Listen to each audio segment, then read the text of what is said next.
धर्म के लक्षण मजहब, पंथ तथा मत आदि शब्द होते हैं। मत या पंथ का अर्थ है राय। यह सब समय तथा आचार्य के अनुसार बदलते रहते हैं। धर्म कभी नहीं बदलता। यह हमारे जीवन से संबंधित है। अतः हमें धर्म का पालन करना चाहिए। धर्म के 10 लक्षण इस प्रकार हैं। धैर्य। धैर्य का अर्थ है विचारों तथा कर्मों में बहुत प्रबल तथा सुदृढ़ निश्चय। ऐसे व्यक्ति हुए हैं जो अपने दृढ़ निश्चय के लिए इतिहास में विख्यात हैं। हम धैर्य के बिना धर्म का पालन नहीं कर सकते।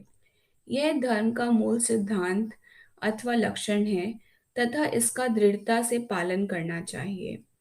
यथा भक्त प्रहलाद, मीरा, ध्रुव, श्री रामचंद्र जी महाराज, राजा हरिश्चंद्र, बाल हकीकत राय इत्यादि ने किया। क्षमा। क्षमा का अर्थ है संतोष तथा सहनशीलता। यह भी जीवन के प्रत्येक दृष्टिकोण में आवश्यक है। यदि कोई हमारे विरुद्ध कुछ कहे तो हम क्रोधित न हों। मन का दमन करना।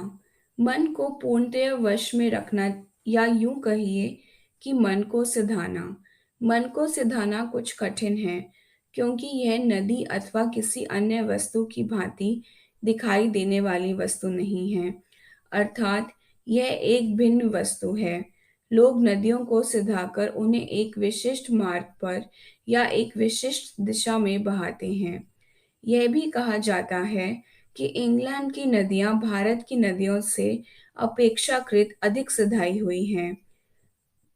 यह भी विचारने की बात है कि वायु को किसी एक निश्चित दिशा में प्रवाहित किया जा सकता है, किंतु वायु को पूर्णतया रोक देना न तो संभव है तथा न ही इसकी आवश्यकता है। मन को वश में करने के 3 मुख्य साधन ये हैं। किसी न किसी काम में लगे रहना चाहिए। दिन के सब कार्यों का समय नियत होना चाहिए। अपने मन के विषय में यह निश्चय होना चाहिए कि यह मेरी वस्तु है तथा यह विश्वास होना चाहिए कि यह मेरे नीचे है और मेरी इच्छा अनुसार ही कार्य करेगा। यदि कोई व्यक्ति काम में जुटा है तो उसे कभी चंचल विचार नहीं आएगा।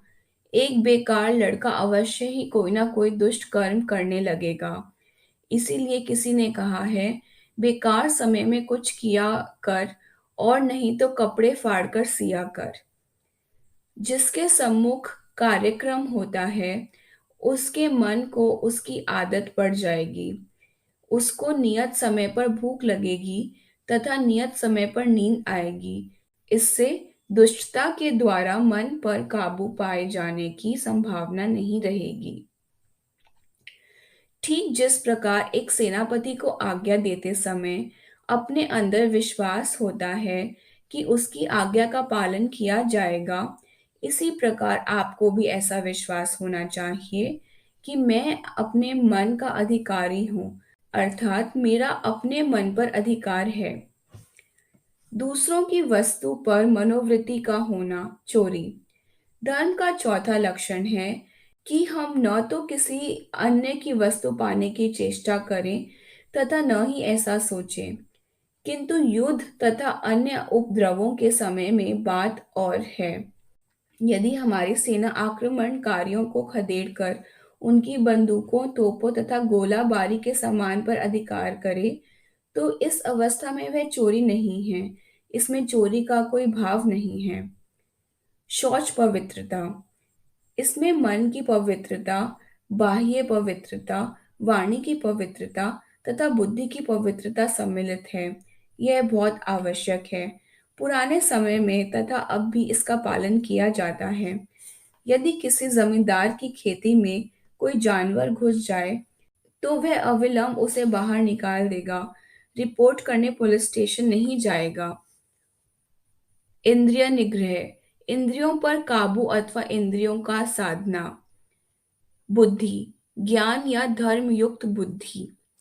विद्या। 2 प्रकार की, परा और अपरा। सत्य। त्यागे असत्य हरि अनुरागी। कर हरि पूजन बन बड़ भागी। अक्रोध। क्रोध बहुत बुरा है, पर जब कोई माता अपने बच्चे को कहती है कि तुम स्कूल क्यों नहीं गए, तो इसका यह अर्थ नहीं कि वह क्रोध में है।